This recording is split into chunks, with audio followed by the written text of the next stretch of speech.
4th of November 2024 was a D-Day in the history of Pearson PT exam. A lot of changes were happening in the exam throughout this year, and two more blockbuster changes have happened in the month of November. Many students who were not aware of this change, especially for the PTE Retell Lecture, which is the focus of this particular video, have faced disastrous results recently. So if you guys are troubled with what to do with the Retell Lecture, there is still a simple way, there is still a proper way to solve these questions and still get 79 plus scores. Hey everyone, this is Anurag here from Edutrainex PT. Hope you all are doing great. The focus of this video is on the PTE Retell Lecture, what changes have happened, what you should immediately stop doing, what you can do to improve your scores by focusing on which areas, new template, new structure, model answers, everything packed together in this video. So don't forget to like and subscribe and watch this video right till the end. And if you are really struggling with your vocal part, which is the PT speaking, you can WhatsApp us to enroll with a live classes with us. Alright, so I will not waste any more time. I'll straight away get to the topic. The first thing that you have to do is stop following certain kinds of templates. And the prominent one is the one where you keep repeating something. So stop using repetitive templates. This is one such example. The speaker was describing keyword. Firstly, he talked about keyword and also talked about and also talked about and also talked about and also talked about. This is what you have been repeating till now. Just adding keywords and also talked about this and also talked about this and also talked about this. And you are just repeating the same pattern right till the end. Maybe you are not even following this. Straight away, you are saying the main topic of the lecture was keyword. And then and also about, it also talked about, and also about, you keep on repeating that. What is happening right now, the Pearson software is able to recognize the usage of such templates and it is going to flag your responses. What happens when it flags your response? It is going to get checked by a human evaluator who is going to see if you are trying to cheat the exam, and this is considered cheating in the exam. If they find you are trying to do that, they will straight away give you a big 0 score. They will not even mark you for fluency and pronunciation because for content wise, you have been trying to cheat the exam. So please refrain yourself, abstain yourself, keep away yourself, take these templates out of your picture, throw it away. Okay, those days are gone. Okay, the Tigdam templates, strict templates, you can see now what I have been telling you all this time, that they are stopped working and they are going to stop further, in other modules as well. So be prepared for that. Time to embrace learning approach rather than just trick based approach. That's what you have been doing with Edutrainex, with us. Another type of template is called as ready-made templates.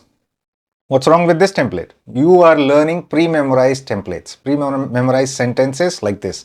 Speaker was describing a very informative lecture and I am going to talk about it for 40 seconds. Firstly, talked about many crucial things such as minimum, maximum, and then you are inserting some of the keywords there, like I have shown you on the screen. And then lastly, what you say? Overall, the lecture was very informative and thank you very much. Have a nice day. Whatever you keep on adding, pre-memorized. See how much of this particular template is pre-memorized and you are just adding some keywords thinking that it will beat the AI. Okay, again I'm saying those days are gone. Stop using these kind of templates immediately. Okay, if you do that, it will get flagged and straight away you will get a 0 score for that particular question. Okay, now what do we need to start focusing on? Content as well as fluency. Fluency is not going anywhere. Fluency is still the #1 criteria to evaluate your speaking responses. Because it is a speaking task, you need to prove yourself to be fluent. So that still remains. Fluency and pronunciation still remains. The other thing is that content wise, the software has not been perfect till now. The PT Cat Engine, the software that tests your evaluation for the PT exam, it was not perfect before. And they still can't make it 100% perfect. But what they have done now is given the software the abilities to detect these kind of templates. Okay, I've told you before as well, they were able to calculate the originality score, how much of it is template, but how much of it is your particular responses, your original responses, and they have started using it now. So they detect if you are just using ready-made sentences, most of your answer is only template and only some keywords are presented. So those kind of responses has to stop. Immediately stop. Otherwise, don't come back to me, sir. I used slightly different variation of what you suggested. I still got low scores. Use exactly what I am going to suggest you. See, it's not difficult if you first of all try to focus on what the lecture is all about. The lecture will not give you the topic, but if you understand it properly, you will be able to understand the main idea of the lecture. That becomes your topic, and that should go in the introduction. If it is talking about scientists conducting experiment on monkeys, okay, so what was the experiment about? What was the overall context? That becomes your topic. And the characters and actions are what? Who does what? So I just talked to you about scientists conducting experiments. Scientist becomes who, experiment becomes what they are doing, and does what. So conducting becomes the verb here. So what he is doing, what the other people are doing, or who is facing that experiment, all those things will come out in the characters and actions if there are any in the lecture. Then what are the key points? What was the experiment about? What other things were discussed? So those things have to be in your response. Now I'm not saying accuracy wise you have to be 100%. That is the hack I am going to disclose to you. Can we still say inaccurate answers and still get the best score? 90 out of 90, is that possible? You will soon find out when I show you the model answer. And in the end, you have to present some conclusions or relations. What did you understand from the lecture? So this is exactly what I'm going to show you when I show you the template and I show you the model answers. You will perfectly understand how to solve these questions. So let's go on and have a look at the structure based template. Okay, you must have seen the lectures so you must have seen the videos that I've made before. You can start with anything the speaker was describing, the lecture was about, anything to start with, doesn't matter. Okay, the first sentence still is asking you to put a main idea. What is the topic? What is the main idea? Are you able to understand that?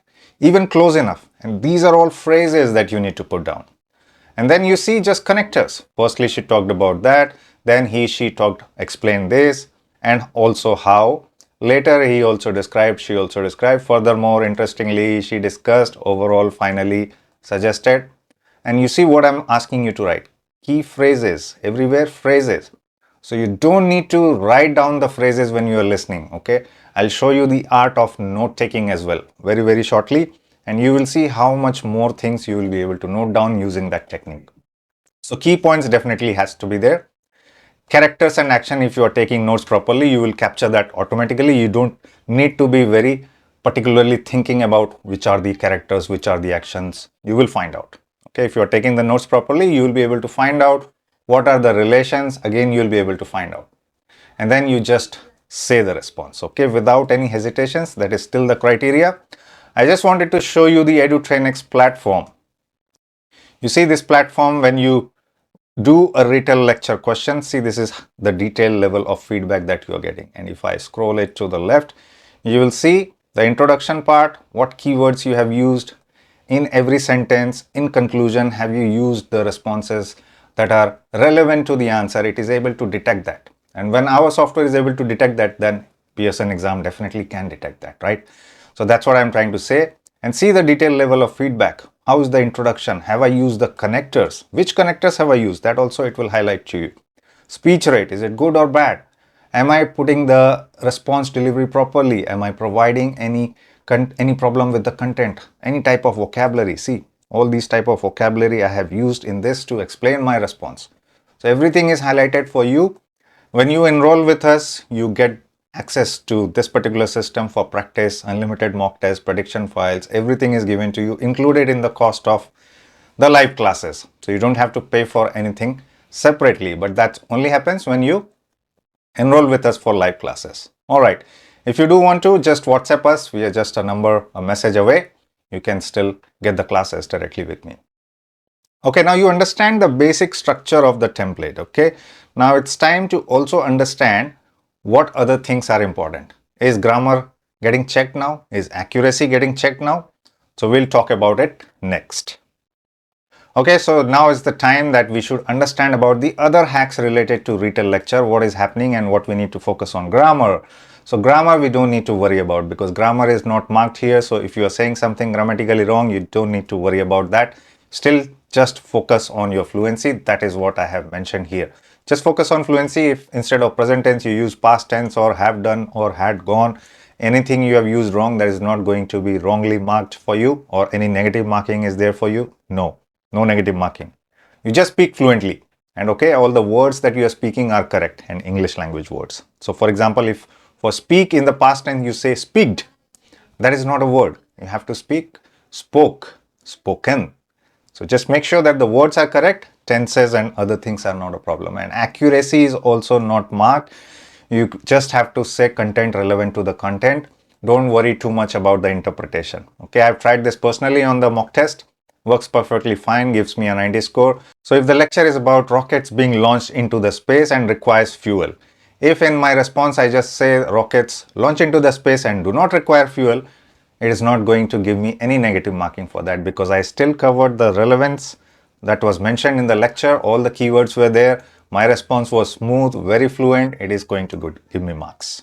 Okay, keep those things in mind. And the next thing, very important thing, is that you have to continue speaking for 30 seconds. Never ever speak less than 20 seconds or even closer to 20 seconds. To be on the safer side, always target 30 seconds. Why? Because if you speak less than 20 seconds, it is going to flag your response to the human evaluator and they will give you 0. Why? Because 1.5 minute long lecture you heard and you are not even speaking 15-20 seconds about it. That means you are not speaking enough. And that is the ideology behind this particular judgment. So that means if you are speaking less than 20 seconds, you are not speaking enough content. And that is the action they have started to take. So don't get into this area. Always speak for 30 seconds and aim for this. No hesitations, no fumbles. Whatever I am speaking, whether grammar is right or wrong, doesn't matter. Keep speaking smoothly. No, don't try to unnecessarily drag your sentences by trying to think. Whatever you have noted down, that is the most important thing. So taking notes is very, very important, and I am going to show you that shortly. So what I am going to do is I am going to play an audio to you, and I am going to show you two forms of taking notes. One is the longer form of taking notes and one is the shorter form, a more innovative form. I promise you, if you start following this particular technique, you will not only take down more words, but you will be able to connect the ideas.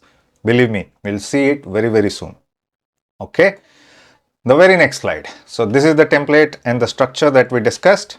All of these are phrases. The pink ones that you see, everywhere you have to speak phrase. Not one keyword, not two keyword, not three keyword. A phrase, minimum 5 words. Okay, that's the thing. You need to keep it in your mind. Let's listen to the lecture. It's a long lecture. So start taking notes, but if you're unable to take notes, I'll show you how exactly you do it. It takes a lot of fuel to launch something into space. Sending NASA's space shuttle into orbit required more than 3.5 million pounds of fuel, which is about 15 times heavier than a blue whale. But a new type of engine called a rotating detonation engine promises to make rockets not only more fuel efficient, but also more lightweight and less complicated to construct. Researchers at the University of Washington have developed a mathematical model that describes how these engines work. With this information, engineers can, for the first time, develop tests to improve these engines and make them more stable. A conventional rocket engine works by burning propellant and then pushing it out of the back of the engine to create thrust. A rotating detonation engine takes a different approach to how it combusts propellant, Koch said. It's made of concentric cylinders. Propellant flows in the gap between the cylinders, and after ignition, the rapid heat release forms a shockwave, a strong pulse of gas with significantly higher pressure and temperature that is moving faster than the speed of sound. Conventional engines use a lot of machinery to direct and control the combustion reaction so that it generates the work needed to propel the engine. But in a rotating detonation engine, the shockwave naturally does everything without needing additional help from engine parts. Okay, so the lecture is over now.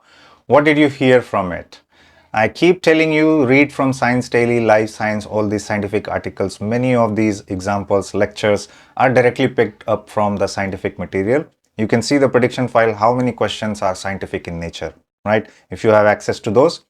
This particular example, I use it in my class as well. I don't know, I'm a little fond of this particular example, very well explained. Now I'll show you the art of note taking. This is what happens when you don't know how to take notes, but still there is still some evidence of how you have to take notes. And then we'll convert it into a more delicate form, more shorter version, which can be very, very useful to you. So what did we hear in the lecture? It takes a lot of fuel, launch something into space, new engine, rotating detonation engine, rockets, more fuel efficient, lightweight, less complicated, University of Washington, improve engines, more stable, burns propellant, create thrust, different approach, this particular engine, cylinders, rapid heat, shock wave, high pressure, move faster, conventional engine, lot of machinery, shock wave naturally. Now you see two type of links that I have used here. One is hyphen, dash, and one is the arrows. So I use it to show actions. The arrows are actions. Okay, University of Washington is doing something. So that has to be an arrow. What is it doing? Improving the engine. So hyphen is used to show relation or continuation. That's what I use, and you should also start using it. Lot of fuel to launch something into space. Just a relation in a sentence. But an action can be shown like this. Burning propellant does what? It creates a thrust. What does it take? It takes a different approach. What happens because of shock waves? It creates high pressure and then it moves faster. So that's how you use these particular arrows and hyphens. Now I'll show you another trick of the English language, and you will thank me for that later. Is that I'll show you a very shorter form of taking notes. See this particular word, rockets. Version 1, this one is version 1, and this one is the shorter version, version 2. What have I done? I have eliminated the vowels. Now in English language, if you eliminate the vowels like this, R, C, K, T, S, I can still understand it's rockets. Okay, because I just heard the audio. So in that context, I can understand it is rockets, not rackets. Okay, so context also plays, common sense also plays a key role here. So see how I have abbreviated. Lot fuel, launch, space, new engine everywhere, ENG, new engine, rotating detonation engine. Okay, lightweight, even some vowels eliminated here. Now less complicated, you can use arrows like this, downward arrows for less, and more fuel efficiency, upward arrows like this, or the symbols that I am showing you here, more stable. Up down arrows to show increase or decrease. Those things can also help you to take more proper things as notes. And then the hyphens and arrows I already talked to you about, relations and actions. Now see how short my words become. Different approach, cylinders, rapid, shockwave, high pressure, move faster, a lot of machinery, shockwave. Naturally, some words I have just left it alone. But you see how short it has become. I have increased the font, but it is still shorter than what we have noted earlier. So try to take down as many things as possible. Don't stick to only noting down 8 words, 10 words, 15 words. Take down as much meaningful things, and don't ever spend time on noting down the grammatical words like in, on, to. Ignore them completely. You can make your own phrases. Just add prepositions. I told you already, grammar is not marked here. So you can play around with preposition and tenses. You don't need to worry there. Now, how could I prepare a model answer from this particular notes? So what I'm going to do is I'm going to use this particular notes to create a model answer using the template that we just discussed, which is this template based structure. Now you see how the answers will come out. It will come out like a piece of cake. So what was the main idea? See my notes, how many times the engines were repeated, improvement in engines, making stable, more, faster. What was the main idea? That becomes your topic. Put that in the introduction straight away. Okay, engines. Many times this particular word was used. So don't just say the lecture was about engines. Okay, describe it. Okay, retell the lecture. It's just not about engines. Two types of engines, or you can say how engines are getting improved, or how we improve the rocket engines. Anything you say, but expand it. Okay, don't just stick to one or two keywords. The model answer in front of you. The lecture was about two types of rocket engines and how they can be improved. Simple phrase, right? Just explaining it to someone. What was the lecture about? Two types of rocket engines and how they can be improved. Now what I do, I got the main idea, the topic. Now I'll just browse through my notes from the top to the bottom and keep on making the sentences out of it. So there comes the accuracy. Even if I connect some of my notes with something else and keep saying fluently, I'm not going to get any negative marking. So instead of saying University of Washington improved engines and made stable, if I say University of Washington is using a different approach using cylinders, rapid heat, it's not going to give me any negative marking, because again, they are both related to the context. They were part of the lecture. So it's not that you have to interpret the accurate information. It's just the way you are speaking using relevant contents. Okay, that's the only key. Now what I'm doing is, I read my notes here, then I say firstly she talked about how new engine is more fuel efficient and lightweight to construct. See, new engine, more, the arrow over there, more fuel efficient, lightweight to construct. I skipped this complicated part, and what did I do?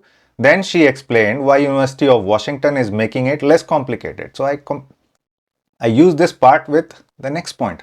You see, not accurate but fluent. And then that's how you see University of Washington is making less complicated, making them more stable. Conventional engines burn propellant, which is my next point. Conventional engines burn propellant and create thrust. Interestingly, she discussed a different approach using cylinders, which is right here, to produce rapid heat and high pressure, which is right here. See how sequentially I'm just going down. Okay, I'm not trying to mix much things there, because if you start thinking, if you start processing, you are going to hesitate. And in the end, I just say engines use a lot of machinery to move faster. This point was, I noted it here. Move faster was here, but I just put it in my conclusion, and I'll just say it fluently like this. The lecture was about two types of rocket engines and how they can be improved. Firstly, she talked about how new engine is more fuel efficient and lightweight to construct. Then she explained why University of Washington is making it less complicated and how to make them more stable. Later, she also described conventional engines, burn propellant and create thrust. Interestingly, she discussed different approach using cylinders to produce rapid heat and high pressures. Overall, she suggested that engines use a lot of machinery to move faster. That's it. Less than 40 seconds, close enough to 30 seconds. That gives you enough content, not get flagged and get a perfect score in the exam. This particular model answer, if you say this, guaranteedly I am saying you not only 79 plus score, but this will give you a 90 score. Absolute guarantee. If you speak it with full fluency, with full pronunciation, this is going to give you a perfect 90 score.